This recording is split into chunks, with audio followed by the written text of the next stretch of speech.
Un couple roule sur l'autoroute 2, l'autoroute du Klondike, juste à la sortie de Pelly Crossing. Soudain, ils remarquent toute une série de lumières blanches et oranges qui se déplacent en groupe.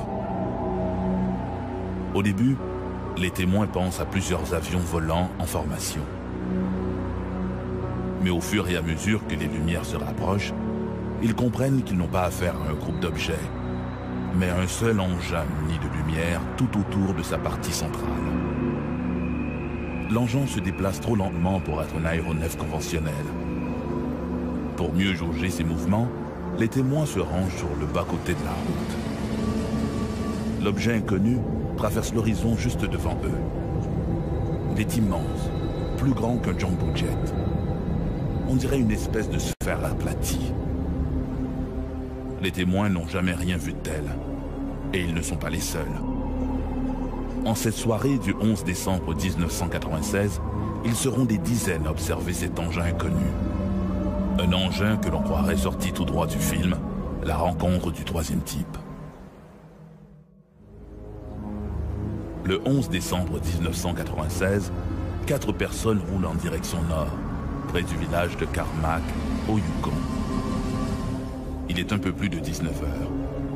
C'est à ce moment-là qu'ils observent une série de lumières inhabituelles qui traversent le ciel. Ils ont l'impression que ces lumières sont accrochées à un objet gigantesque et sombre dont ils ne devinent que la silhouette.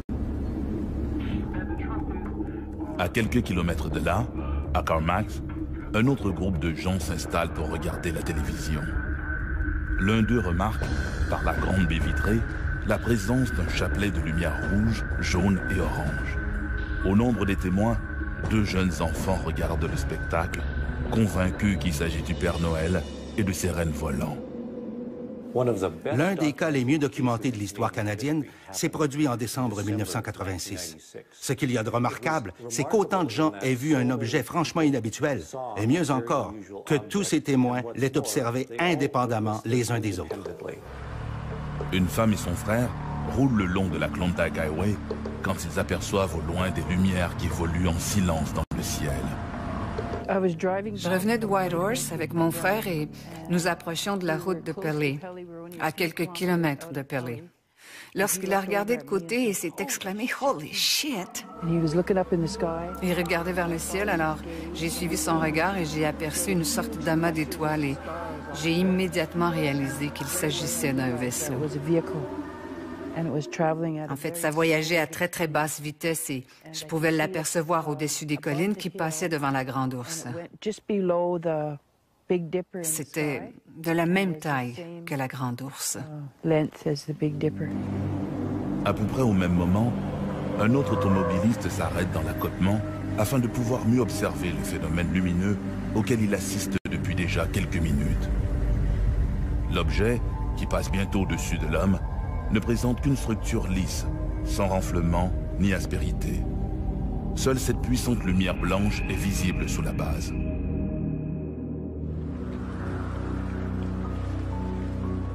Au Yukon, le Braeburn Lodge est situé environ à mi-chemin entre Whitehorse et Carmack. Camionneurs et voyageurs s'y arrêtent pour casser la croûte, faire le plein et partager des anecdotes avec Steve Watson, le propriétaire de l'endroit. Ce dernier a entendu beaucoup d'histoires au fil des années, mais jamais rien de comparable au récit rapporté le soir du 11 décembre 1996. J'étais assis à la table et il commençait à se faire tard. Généralement, il y a des gens qui reviennent de Whitehorse. Ce type est entré, Dennis Cucum, de Carmack. Dan est un bon ami et je le sens excité. Il commence à me parler de cet objet qu'il a aperçu à la hauteur de Little Fox Lake. Il me le décrit avec passablement de détails. Un peu plus tard, arrive une autre auto, et l'autre type est assez excité lui aussi.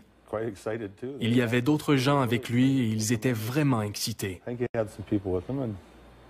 Il s'assoit, on commence à parler et il se met à dessiner la même chose que Dan m'avait décrite. Pendant qu'il dessinait, un autre groupe de personnes est entré. Ils arrivaient de Paley. Et ils se sont mis à décrire la même chose que ce type était en train de dessiner. C'était franchement bizarre. Ils étaient très excités. Ils réalisaient qu'ils avaient tous aperçu la même chose.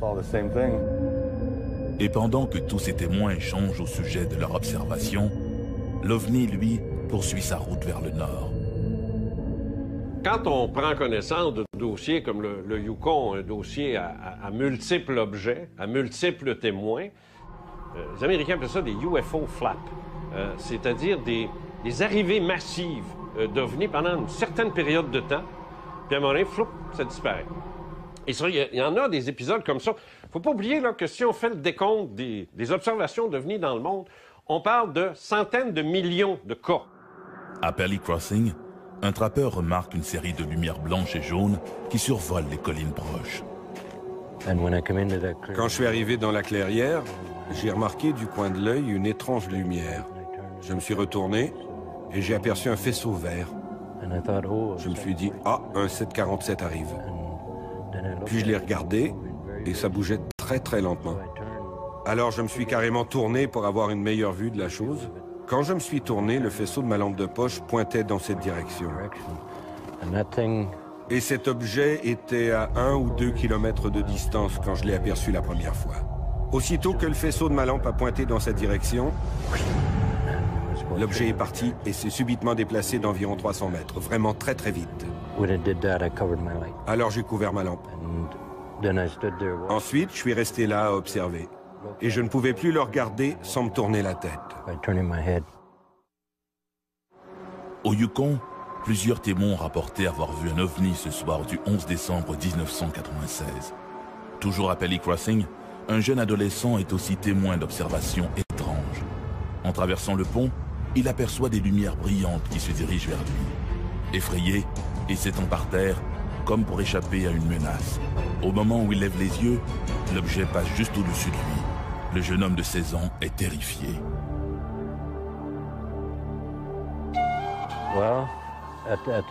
À ce moment, j'étais surtout émerveillé. Cette chose pouvait bouger en silence. Aucun bruit de moteur, comme si ça flottait. Et d'après ce que je comprends de l'aérodynamique, on ne peut pas faire ça. Alors je me suis dit, c'est fabuleux. Puis après que j'ai quitté le lieu, je me suis dit, pourquoi est-ce que j'ai caché le faisceau de ma lampe? J'aurais peut-être pu monter là-dedans et leur rendre visite. Je dirais que nous l'avons observé durant quelques minutes, puis les lumières ont fait bling, bling, bling sur différentes sections du vaisseau spatial, puis il est disparu.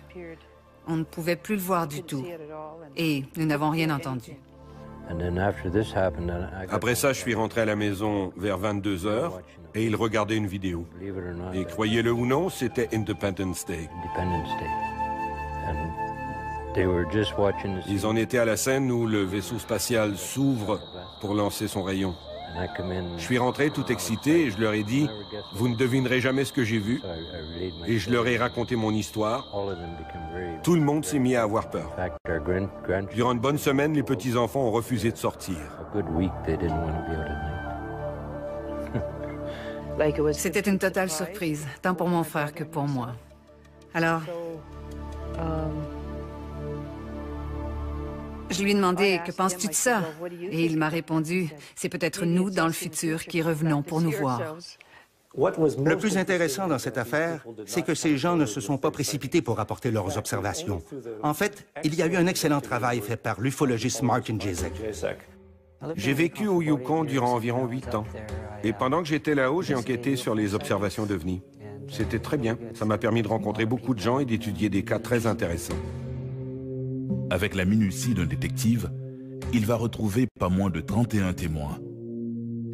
Selon lui, l'OVNI n'était pas un aéronef conventionnel, mais plus vraisemblablement un engin d'une technologie non humaine. Non conventionnel, qui bouge très rapidement, qui ne fait pas de bruit, qu'on ne peut expliquer autrement que par une technologie qui n'appartient pas à notre monde. Martin Jezik a été incapable d'arriver à quelque conclusion que ce soit concernant la nature de cet objet. On a vérifié auprès des autorités militaires canadiennes qui ont affirmé qu'il n'y avait rien dans cette zone à ce moment-là. Les observateurs ont tous affirmé qu'il ne pouvait s'agir ni d'un avion, ni d'une montgolfière. Ce n'étaient pas des étoiles ou des planètes non plus parce que ça bougeait d'une manière radicalement différente des étoiles et des planètes. C'était quelque chose de très différent.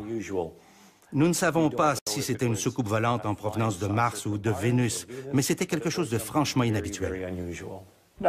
Qui sait si c'est de fabrication humaine ou extraterrestre? Mais en bout de ligne, ils ont bien vu ce qu'ils ont vu. Cette région est réputée pour les observations de trucs inexplicables qui y sont faites. Alors qui sait?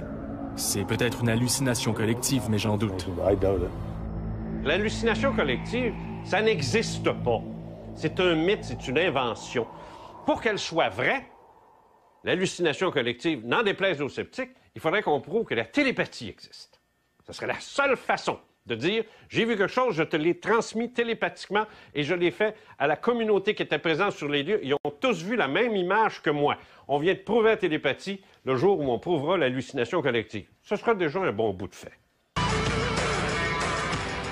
La petite Volkswagen roule à la sortie de Dover. William Bartlett et ses deux amis Mike Mazoka et Andy Brody écoutent de la musique à tue-tête. Arrivé près de Farm Street, Bartlett amorce un virage serré. C'est en exécutant sa manœuvre qu'il aperçoit, éclairé par les phares de sa voiture, une créature des plus bizarres. La créature ne reste visible que 5 ou 6 secondes, mais Bill Bartlett jure à ses amis qu'il l'a bien vue. Il n'oubliera jamais sa rencontre avec le démon de Dover. Dover est une petite ville d'à peine 5000 citoyens, située à 25 km au sud de Boston, dans le comté de Norfolk. C'est une petite communauté rurale typique de la Nouvelle-Angleterre. La première observation du démon de Dover s'est produite le 21 avril 1977 à 22h30, lorsqu'un individu nommé Bill Bartlett conduisait sa Volkswagen sur Farm Street. Il y avait 3 autres personnes dans la voiture qui n'ont pas remarqué ce qu'il a vu. C'est lui qui conduisait, qui regardait devant et qui a aperçu dans la lumière des phares une créature perchée sur un muret de pierre. Il l'a décrite comme ayant une grosse tête ovoïde qui se déplaçait difficilement en s'appuyant sur 3 orteils et 3 doigts. Elle avait un très petit corps et 2 yeux d'où émanait une lueur orange ou rouge, ou orange et rouge. De retour chez lui, il s'est immédiatement installé à son bureau et a entrepris de dessiner la créature. 2 heures plus tard, John Baxter quittait le domicile de son ami de cœur à environ 1 mile de l'endroit où Bill Bartlett avait eu sa vision. Et subitement, au milieu de la route, une petite route rurale, il a aperçu une personne qu'il a prise pour un écolier. Selon sa description, comme l'écolier avait une grosse tête, il a cru que c'était MJ. Et il s'est mis à crier « MJ, est-ce que c'est toi ?» En s'approchant, il aperçoit subitement une créature qu'il décrira comme un gros 8, c'est-à-dire une grosse tête ronde et un gros corps rond avec des doigts et des jambes fuselées qui s'enfuit dans les bois puis disparaît. Arrivé chez lui, l'adolescent se confie à sa mère. Il lui dessine tant bien que mal la créature. À ce moment-là, le jeune Baxter ignore tout de l'observation de Bill Bartlett. Il ne l'apprendra que 5 jours plus tard. Pourtant, les dessins des 2 adolescents sont tout à fait identiques. Le lendemain soir, le 22 avril 1977, Will Tanter, 18 ans, un copain de Bill Bartlett, roule en compagnie d'Abby Brabham, 15 ans. Le lendemain soir, Abby Brabham et son ami Will sont en voiture. Et ils aperçoivent quelque chose qu'ils sont incapables d'identifier. Ils n'ont pas pu observer la chose aussi bien que Bill Bartlett et John Baxter, mais eux aussi ont aperçu une créature aux environs de minuit, donc 26 heures après la première observation par Bill Bartlett. Le lundi suivant, 25 avril, Bill Bartlett se confie à son professeur de sciences, Robert Linton, lequel est impressionné par le ton de sincérité de l'adolescent. À l'époque des événements, le cryptozoologue Loren Coleman s'intéresse à ces étranges apparitions. Ce qui s'est passé, c'est qu'à cette époque, je travaillais dans une école spécialisée pour les garçons ayant des troubles émotionnels, juste de l'autre côté de la rivière Charles et du comté de Dover au Massachusetts. Régulièrement, lors de mes journées de congé, je fréquentais un magasin nommé le Dover Country Store. Je me trouvais être là-bas le 28 avril, lorsque j'ai remarqué, derrière la caissière Melody Fryer, un dessin qui était l'une des esquisses réalisées par Bill Bartlett de ce que, j'allais l'apprendre plus tard, on appelait le démon de Dover. Et j'ai demandé qu'est-ce que c'est, qu'est-ce qui se passe, et elle m'a raconté ce qu'elle savait, à savoir que cette personne, un habitant des lieux, avait aperçu cette créature. Je lui ai demandé si je pouvais avoir son numéro de téléphone, je l'ai joint rapidement, je l'ai rencontré, et j'ai interviewé tous les témoins oculaires. Loren était un type brillant. Quand il a entendu parler de cette déclaration, il s'est rendu là-bas avec son expertise de cryptozoologue et s'est fait accompagner par 2 personnes qui avaient une expérience d'enquêteur sur les observations d'ovnis et de créatures extraterrestres. Parce que ce truc ne cadrait certainement pas avec le champ de la cryptozoologie.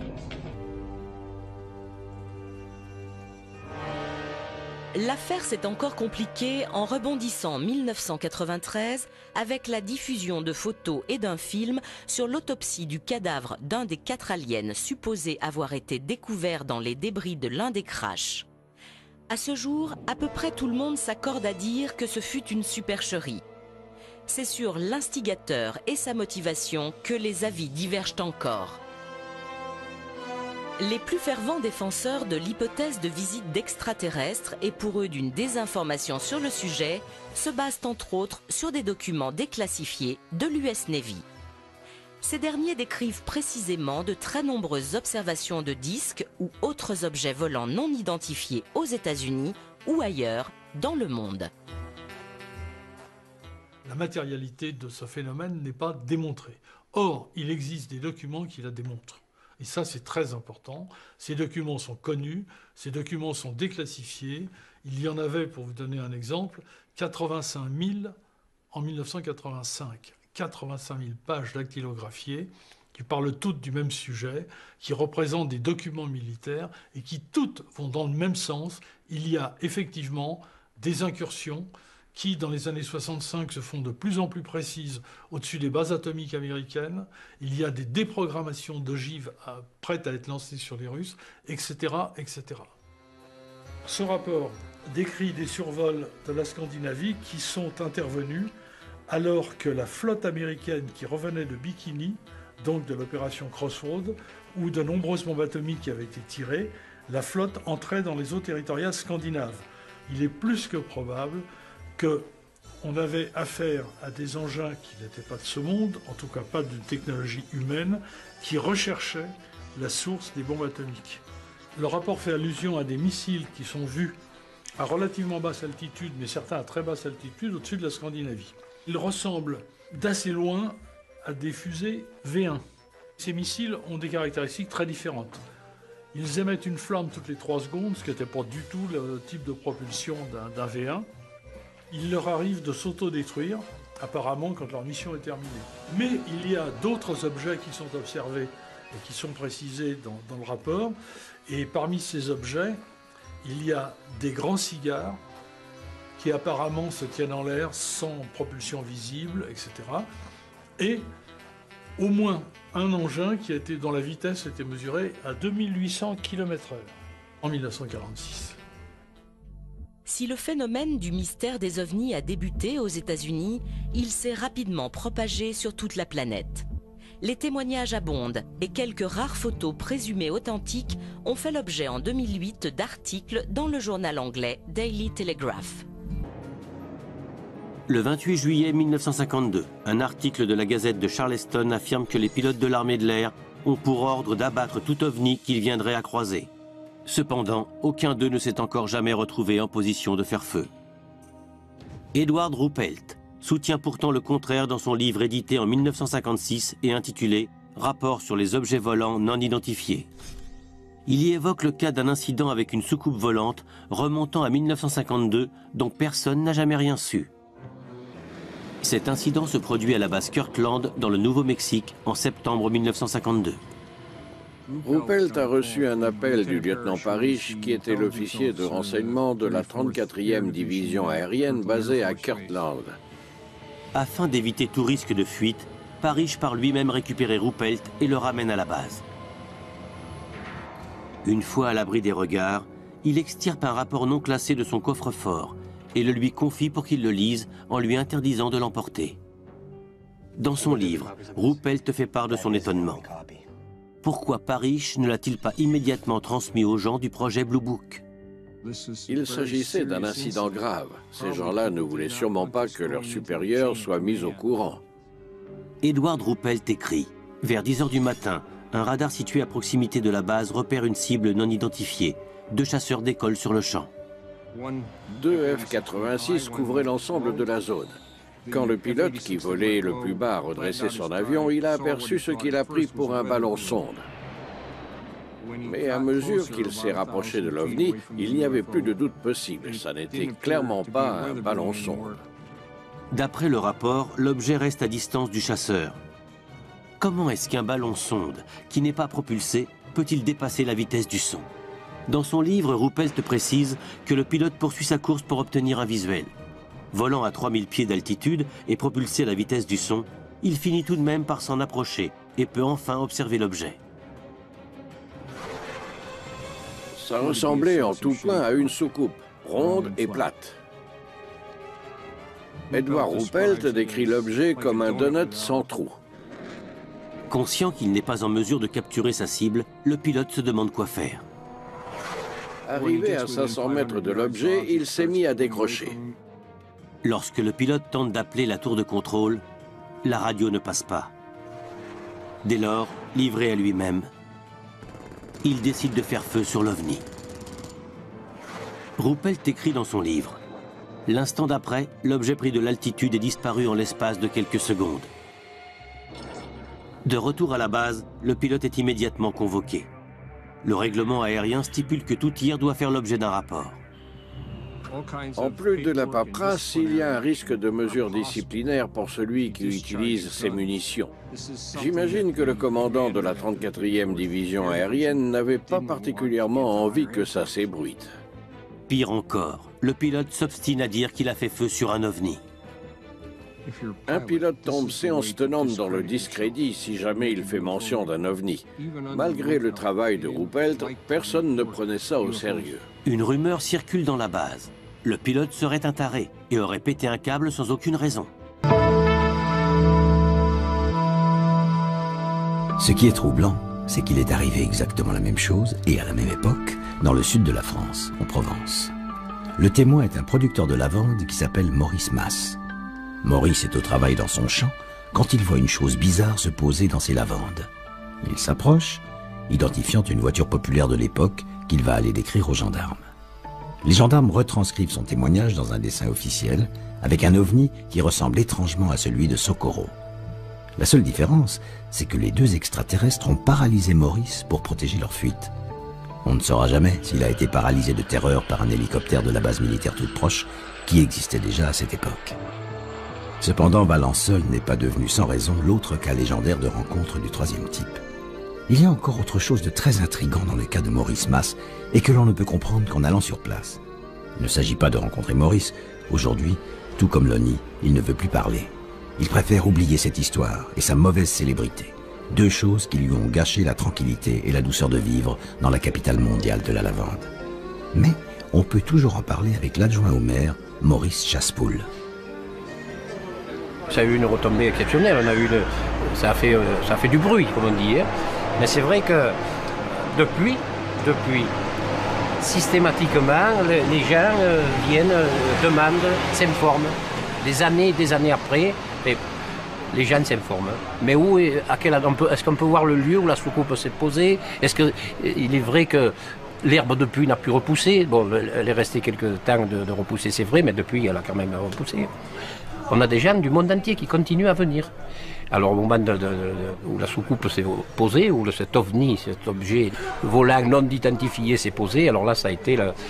Mais personne, même Maurice Masse en avait assez. Il est parti d'ailleurs. Et au bout de quelques jours, on l'a plus vu. C'est vraiment quelque chose d'exceptionnel.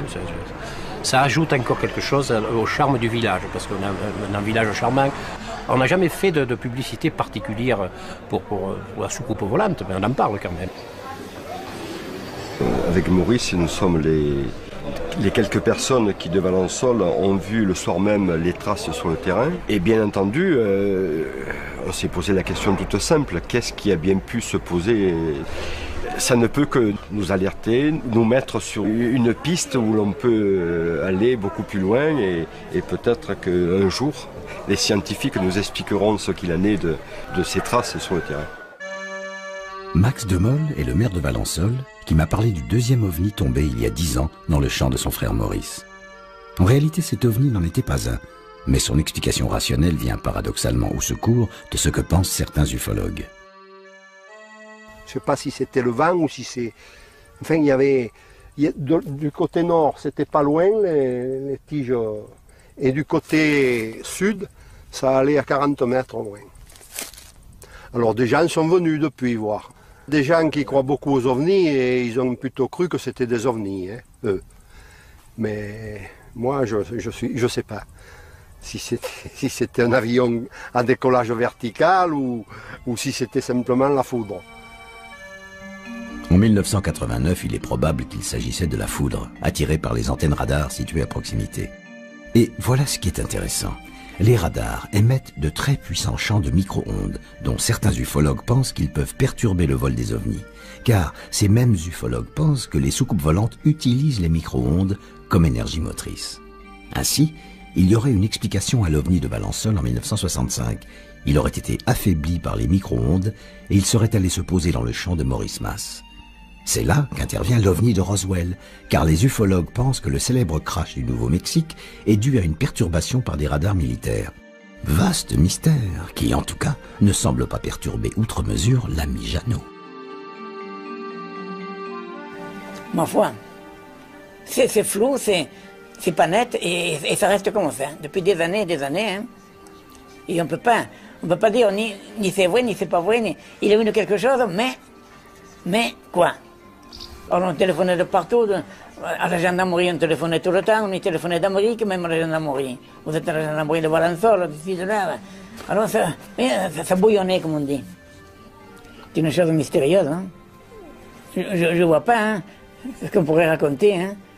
Je vois pas d'issue. Hein? Comme on dit, ça a été classé. Et alors voilà, hein? On pourra aller boire un coup après. Hein? Voici l'un d'entre eux.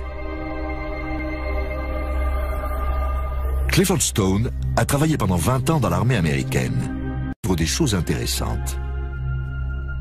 Il prétend ainsi avoir participé à une opération ultra secrète.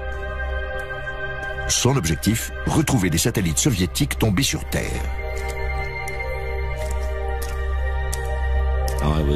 J'étais affecté à la localisation des épaves et des débris.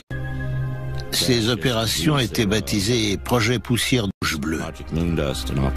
Repérer les objets d'origine inconnue ou ayant résisté à une rentrée dans l'atmosphère terrestre. La plupart des objets récupérés ne présentent rien de particulier. Mais en 1969, l'équipe de Cliff plus étrange. À cette époque, on a reçu un appel qu'un avion ou quelque chose s'était écrasé non loin de là où on était. Une que j'appellerais le colonel est venu vers moi et m'a dit « Dr Gégère, prenez des mesures et tenez-moi au courant. » Il m'a demandé de quoi il retournait et il m'a répondu « C'est une crash. Si vous voyez quelque chose d'inhabilement un singe. » Vous savez que les soviétiques en mettent dans leurs engins comme nous. Donc, si vous voyez un corps, ne vous en faites pas, ce sera un singe.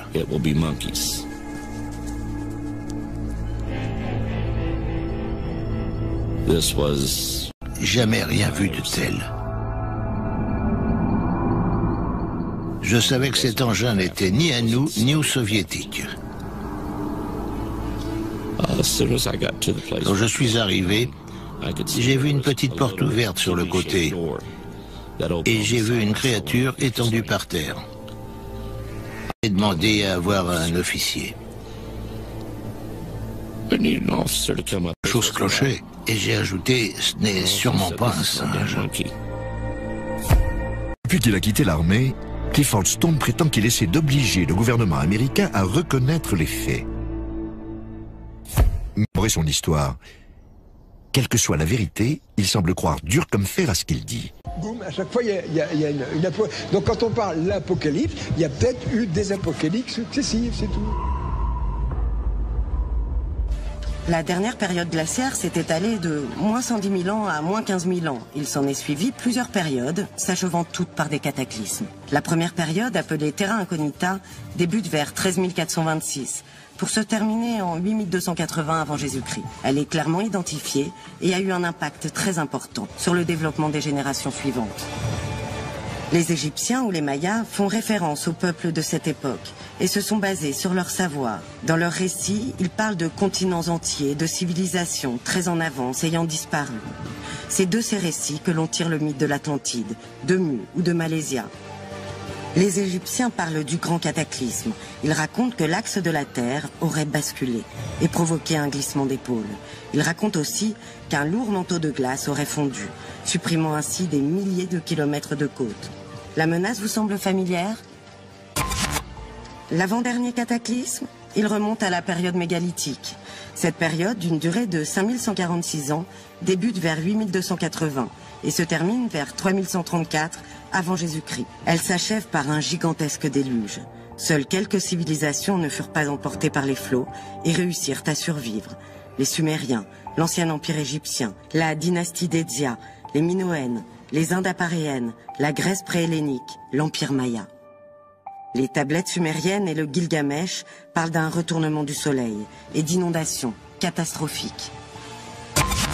Le dernier cataclysme en date, dans son livre Mondes en collision paru en 1952, Immanuel Velikovsky, psychiatre et écrivain russe, développe la théorie selon laquelle un corps céleste se serait approché de la Terre jusqu'à provoquer une énorme tension sur l'écorce terrestre et aurait entraîné de grandes catastrophes vers 1500 avant Jésus-Christ.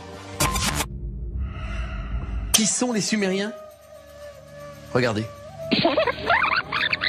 La documentation nous montre qu'ils sont présents dans le sud de l'Irak à partir de l'invention de l'écriture, c'est-à-dire 3400 avant notre ère. La civilisation sumérienne nous apparaît brutalement en tant que telle parce qu'ils ont écrit, ils ont inventé l'écriture et ils ont écrit leur langue. On a découvert ces textes, on ne les comprenait pas, on ne savait pas les lire. L'écriture qu'on dit cunéiforme, qui est écrit sur des tablettes d'argile, sont des signes très compliqués. On commence à les comprendre depuis une petite dizaine d'années. Dès lors, massivement, la civilisation sumérienne nous apparaît. Cette langue est un des grands véhicules de culture de toute l'humanité. Et que disent-ils, ces Sumériens? Ou plutôt, qu'ont-ils écrit sur 2012?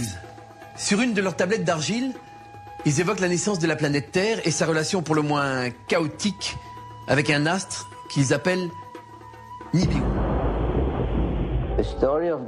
L'histoire de cette planète commence, comme cela est écrit sur la 7e tablette sumérienne, au moment de la création de l'univers, il y a 4 milliards d'années, quand notre système solaire était bien plus jeune et que notre planète n'existait pas encore. Il y a près de 4 milliards d'années, la Terre, alors 2 fois plus grosse qu'aujourd'hui et recouverte d'eau, s'appelait Tiamat et orbitait entre Mars et Jupiter.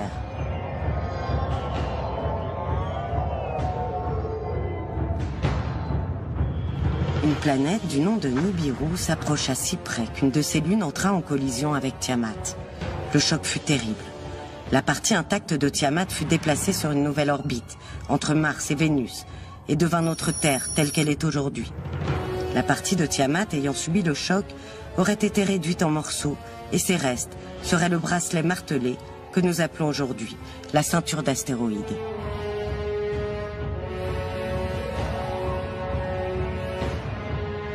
Nibiru mettrait 3600 ans à accomplir sa révolution. Elle tournerait dans le sens inverse des autres planètes et son orbite ne serait pas dans le plan de l'écliptique. En bref, elle ne ferait pas forcément partie de notre système solaire. L'année 2012 marque le retour de cette planète Nibiru, après un cycle de 3600 ans.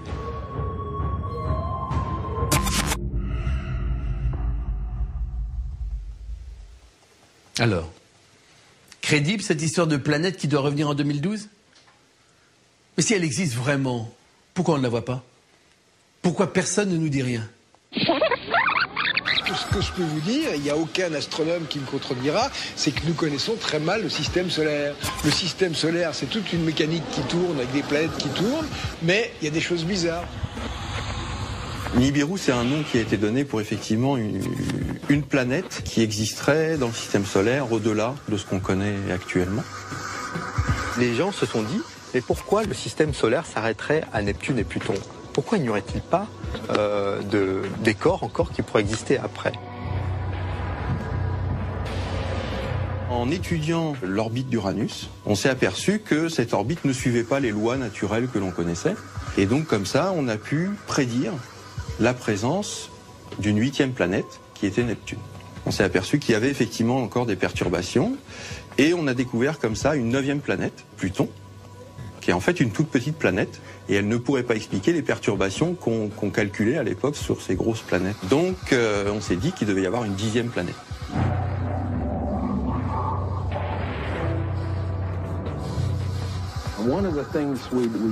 Ce que nous avons fait dès 1978, c'est d'avancer la théorie selon laquelle une autre planète existerait. Et cette planète aurait une masse 3 à 5 fois supérieure à celle de la Terre. 5 fois plus grosse que la Terre. Imaginez. Et tout se vérifie avec les données de la NASA. Si cette planète repasse en 2012 et qu'elle met 3600 ans à faire le tour du Soleil, elle serait donc passée la dernière fois vers 1500 avant Jésus-Christ. Soit au moment où Velikovsky situe l'un des derniers cataclysmes majeurs sur Terre. D'après les études, Nibiru ne viendra pas s'écraser sur nous. Mais en nous frôlant, elle aura la même influence que la Lune sur la Terre, mais à une bien plus grande échelle. Et les marées deviendront des tsunamis. Plus que 3 ans. 3 ans avant cette rencontre apocalyptique.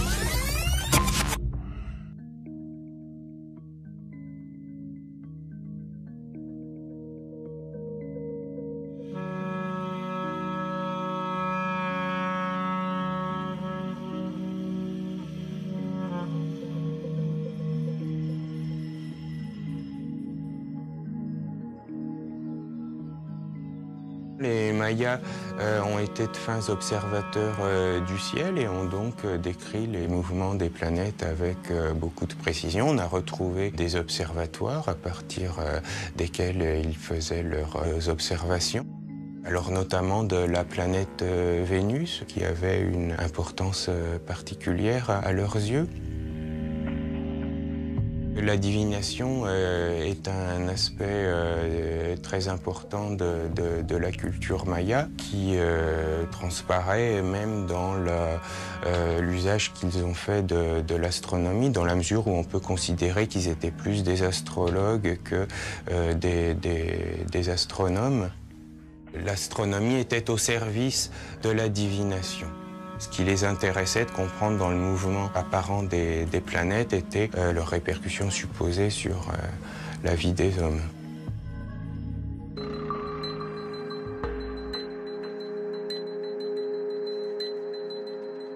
Le 21 décembre 2012, ce sera le solstice d'hiver, voilà. Oui, puis donc on va tous préparer Noël, certainement, enfin j'espère. Lorsqu'on fait une recherche sur Internet pour le 21-12-2012 et le calendrier Maya, entre autres amalgames et approximations, on tombe sur l'image de la pierre du soleil, qui se trouve au musée d'anthropologie de Mexico. et qui est en fait un calendrier aztèque et qui ne mentionne absolument pas la date à laquelle donc on fait correspondre le 21 décembre 2012.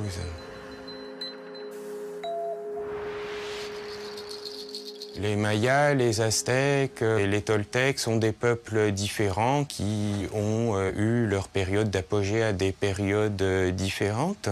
Voilà, mais il n'y a pas de succession, par exemple, entre les Mayas et les Aztèques, c'est-à-dire que les Mayas existent encore aujourd'hui, la langue maya est encore parlée, et chez les Aztèques, de même, leur langue, le nahuatl, est toujours actuellement parlée au Mexique par plus d'1 million de personnes. Le maya est en fait un terme qui désigne une famille de langues, une trentaine. À l'origine, c'est une langue du Yucatan qu'on appelle le yucatèque, qui était parlée par ceux qui se sont autodénommés les Mayas. Les autres populations se disent Mayas actuellement parce que des anthropologues, des linguistes sont venus leur dire « Vous êtes des Mayas puisque vous parlez une langue de la même famille ». La découverte des temples et des ruines mayas s'est faite petit à petit. À l'époque coloniale, il y a déjà des rapports qui mentionnent la visite de telle ou telle personne dans tel lieu et l'existence de ruines anciennes, sans forcément les attribuer aux Mayas. Et c'est dans les années 1830, avec les voyages de Stephens et Catherwood, puis plus tard avec Alfred Maudslay, qu'on a fait connaître au monde l'existence d'une culture dont il restait un grand nombre de réalisations matérielles. Des temples, des stèles, des palais, en les reconnaissant comme étant des témoignages de la culture maya.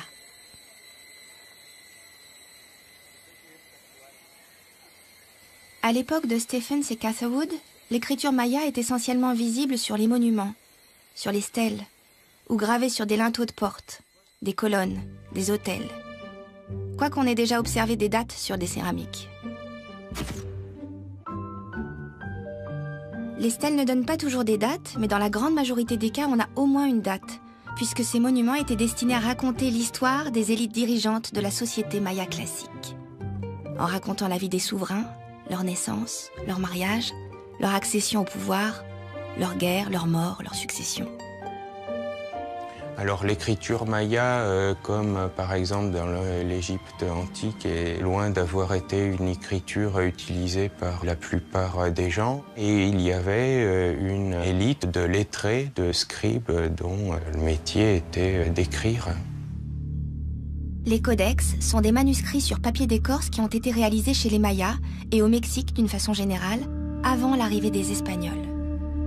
Ces écrits, c'est quand même souvent assez ésotérique, ça peut même être éventuellement assez hermétique. L'écriture logosyllabique traditionnelle des Mayas est abandonnée très rapidement, du fait de la volonté des Espagnols de détruire la culture maya. Après avoir conquis l'empire aztèque, les Espagnols soumettent ce qui reste des cités mayas en essayant de convertir au catholicisme les autochtones, qui pratiquent des sacrifices humains. Et les codex furent brûlés par centaines. Il n'en existe aujourd'hui plus que 3 authentifiés, qui sont conservés à Dresde, Madrid et Paris. Ces 3 exemples sont, pour l'essentiel de leur contenu, des recueils d'almanachs divinatoires. C'était des sortes de manuels pour devins. Les Mayas, avant l'arrivée des Espagnols, comptaient en base 20. Dans ce système vigésimal, un petit cercle ou un point équivaut à 1 unité et une barre à 5 unités. Pourquoi 20 ? C'est très lié chez les Mayas à ce qui est humain et humanoïde. Les singes et les humains ont 20 doigts, 10 doigts aux mains et 10 aux pieds. D'ailleurs, un des 2 mots pour dire 20, Winnik, veut dire homme. L'autre se dit khal, qui renvoie à l'idée de boucler un paquet de numération.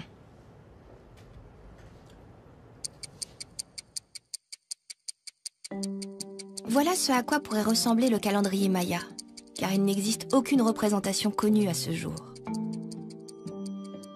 Pour donner une date, les Mayas avaient l'habitude d'utiliser 2 cycles principaux.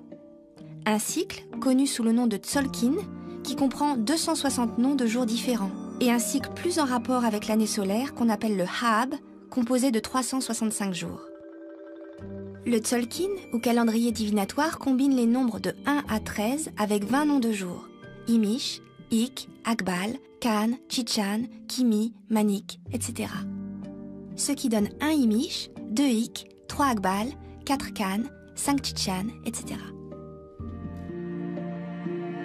Et le Hab, le calendrier solaire, qui est composé de 18 mois de 20 jours. Plus un mois de 5 jours, le Wayeb, 5 jours un peu maléfiques. Ce qui donne par contre ici 0 pop, 1 pop, 2 pop, 3 pop, 4 pop, jusqu'à 19 pop pour le premier mois, puis le mois suivant, 0 UO, 1 UO, 2 UO, 3 UO, et ainsi de suite. Une date est donc l'association des deux cycles. Par exemple, 4 Ahao, 8 Kumku, et le lendemain, 5 Imish, 9 Kumku, de sorte qu'un même nom de jour ne sorte que tous les 52 ans. Parce que 73 fois 260 est égal à 52 fois 365 est égal à 18 980 jours. C'est le plus petit commun multiple entre les deux cycles. Puisqu'une date se répète tous les 52 ans, pour la différencier des autres mêmes dates, les Mayas les associaient à un décompte de jours depuis une date origine du grand cycle, que les mayanistes appellent le compte long. Le nombre de jours se dit kin. Et il faut 20 jours pour faire un mois qui se dit winal. Puis 18 mois pour faire un tun, c'est l'année de compte, 360 jours. L'unité supérieure est le katun. Un katun, c'est 20 tun, 20 fois 360 jours. L'unité encore supérieure est le baktun, qui correspond à 20 katun, 144 000 jours. Un grand cycle dure 13 baktun, 1 872 000 jours, un peu plus de 5000 ans.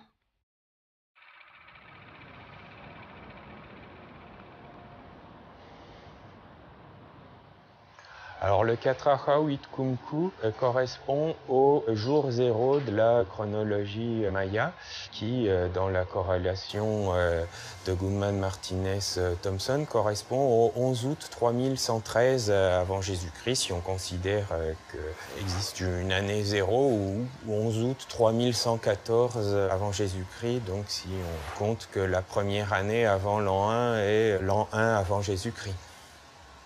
Alors la corrélation de Goodman-Martinez-Thompson est la corrélation entre calendrier maya et chrétien la plus généralement admise aujourd'hui parmi les mayanistes, mais ce n'est pas la seule.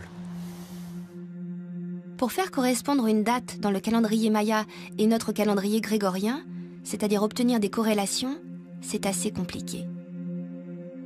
Les chercheurs se sont basés sur les quelques documents dont ils disposaient. Les 3 codex, écrits en glyphes, et des documents postérieurs écrits entre les 16e et 19e siècles en caractères latins, les Chilam-Balam, qui fonctionnent souvent comme des rébus. Le 30 juin, en cette année 1541, était comme l'équivalent du 9 décembre dans le calendrier maya, c'est-à-dire 7 Kumku. Donc dans cette page du Chilam-Balam de Tissimine, on a des passages donc, qui nous font correspondre des années du calendrier chrétien avec des années nommées dans le calendrier maya. Le jour origine du grand cycle dans le calendrier maya est le 4 Ahau 8 Kumku. Et le jour de fin de cycle, une fois les 13 Baktun accomplis, est le 4 Ahau 3 Kankin. C'est cette date que des chercheurs font correspondre au 21-12-2012 et qui suscite tant de fantasmes. Mais d'autres chercheurs la décalent par exemple de 208 ans plus tard. Cette date n'a été retrouvée à ce jour qu'à 2 endroits seulement, à la Corona et sur le monument 6 à Tortuguero, retrouvé en plusieurs morceaux, dans la partie finale. Tzutzrom se terminera Uyoshlachun Pig le 13e Baktun, Chanahau, le 4 Ahau, Osh Uneu, 3 Kankin, Utom, cela se produira, cela surviendra. glyphe détérioré, mais qui renvoie peut-être à l'obscurité dans laquelle le monde est plongé à cette occasion. Yem Bolognocté, la descente de Bolognocté, glyphe détérioré à un endroit donc qu'il est impossible de déterminer du fait de la détérioration de la fin du texte. Les Mayas n'ont donc jamais prophétisé la fin du monde le 21 décembre 2012. Ils ne parlaient que de la fin d'un grand cycle de 13 Bakhtun, plus de 5000 ans, qui redémarrerait sur un nouveau grand cycle. L'allusion donc à la fin du grand cycle, en outre, n'est pas présentée comme étant, contrairement à ce qu'on en dit beaucoup, un cataclysme, une destruction du monde, mais mentionne donc le retour de cette divinité qui est une divinité qui remet le temps en marche. Donc on a plutôt en fait là un message de reconstruction plutôt que de destruction dans ce qui en est dit.